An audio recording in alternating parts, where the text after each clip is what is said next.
30 साल के बाद एक मरतबा फिर आज़ाद कश्मीर में बल्दियाती इंतखाबात होने जा रहे हैं। अपोजिशन जमातें पहले दिन से मुख्तलिफ हथकंडे इस्तेमाल कर रही हैं, इसलिए अपोजिशन जमातें इलेक्शन शेड्यूल जारी होने के बाद एक बार फिर मुतहर्रिक हो चुकी हैं कि जो भी बल्दियाती इंतखाबात की मुखालफत करेगा कि वज़ीर आज़म आज़ाद कश्मीर बज़ाते खुद इसमें दिलचस्पी रखते हैं कि इख्तियारात को निचली सतह तक मुंतकिल किया जाए। बिस्मिल्लाहिर्रहमानिर्रहीम, मैं हूं मोहम्मद ताहिर और आप देख रहे हैं बीके टीवी। बिलाखिर इलेक्शन कमीशन ने आज़ाद कश्मीर में बल्दियाती इलेक्शन कराने का शेड्यूल जारी कर दिया है और 30 साल के बाद एक मरतबा फिर आज़ाद कश्मीर में बल्दियाती इंतखाबात होने जा रहे हैं। अब अगर ये इंतखाबात हो जाते हैं तो ये मौजूदा हुकूमत का एक बहुत बड़ा और तारीखी कारनामा होगा और मैं समझता हूँ कि इसी वजह से इसी को रोकने के लिए अपोजिशन जमातें पहले दिन से मुख्तलिफ हथकंडे इस्तेमाल कर रही हैं कि किसी भी तरह से इन इंतखाबात को रोका जा सके और इख्तियारात को निचली सतह तक मुंतकिल न होने दिया जाए।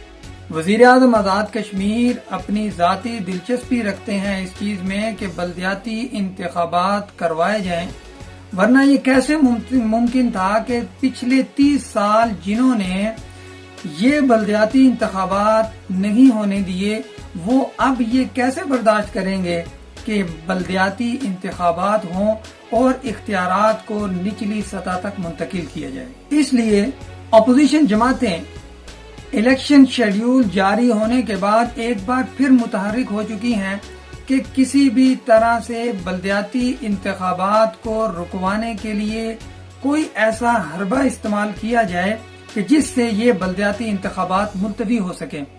लेकिन इस बार ये होता हुआ नजर नहीं आ रहा कि ये बल्दियाती इंतखाबात मुलतवी हो।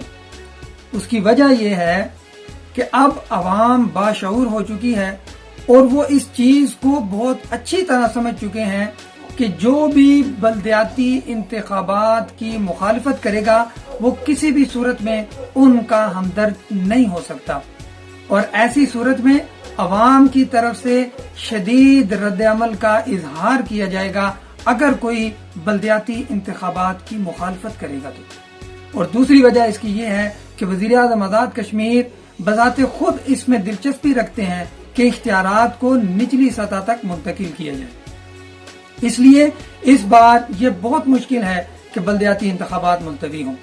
आखिर में इलेक्शन कमीशन ने जो अपना शेड्यूल जारी किया है उसके हवाले से भी मैं आपको बता दूं कि 14 से 21 अक्टूबर तक कागजात नामजदगी जमा करवाए जा सकेंगे और 22 अक्टूबर को कागजात नामजदगी की जांच पड़ताल के बाद अहल उम्मीदवारान की फहरिस्त जारी की जाएगी। 25 और 26 अक्टूबर को कागजात नामजदगी की मुस्तरगी के खिलाफ अपीलें दायर की जा सकेंगी।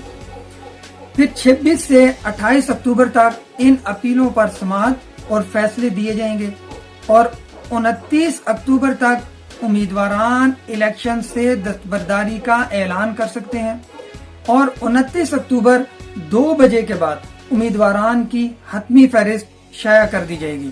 फिर 31 अक्टूबर उम्मीदवारान को इंतखाबी निशानात अलाट किए जाएंगे और उसके बाद 27 नवंबर 2022 बरोज इतवार सुबह 8 से शाम 5 बजे तक पोलिंग होगी।